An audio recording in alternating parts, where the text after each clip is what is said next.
আসেন, এখনো সময় আছে। পরিবর্তন হয়ে যান। আল্লাহ অবশ্যই তিনি রয়েছেন। তিনি শাইউন কাদির, সর্বশক্তিমান, যিনি ফিরাউনকে মিটিয়েছে, যিনি নমরুদকে মিটিয়েছে, যিনি সাদ্দাতকে মিটিয়েছে। এ যুবকেরা, যিনি চিঙ্গিস খানের মতো পৃথিবীর এক আতঙ্ককে আমার আল্লাহ পাক নেস্তেনাবুদ করে দিয়েছে। চিঙ্গিস খানের মরণটা কিভাবে হয়েছিল জানেন আপনারা? একটু সংক্ষেপে বলি, মন দিয়ে শোনে।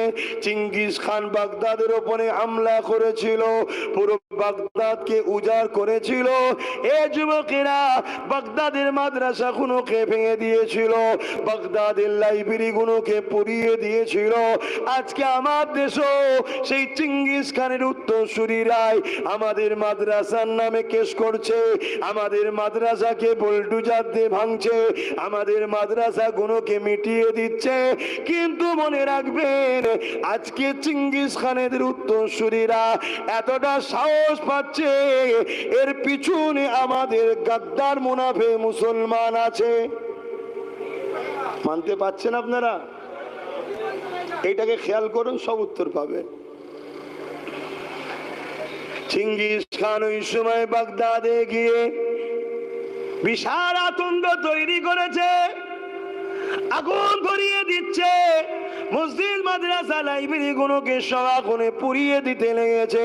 গিরামকে গিরাম মুসলমান দিওকে আগুন ধরিয়ে পুড়িয়ে দিতে লেগেছে। এই হামলা করতে করতে করতে বাগদাদের একটা বড় মাদ্রাসায় এসে হাজির হয়েছে। ওই মাদ্রাসায় একটা দুটো নয়, 300 আলেমে দিনকে চিঙ্গিস খান বন্দি করেছে। বন্দি করে 3টে কাতারে 100 করে ভাগ করে দাঁড় করিয়েছে। দাঁড় করাবার পরে জাল্লাদকে বলতে লেগেছে, প্রথম কাতারে উলামা গুনোর গর্দান উড়িয়ে দাও।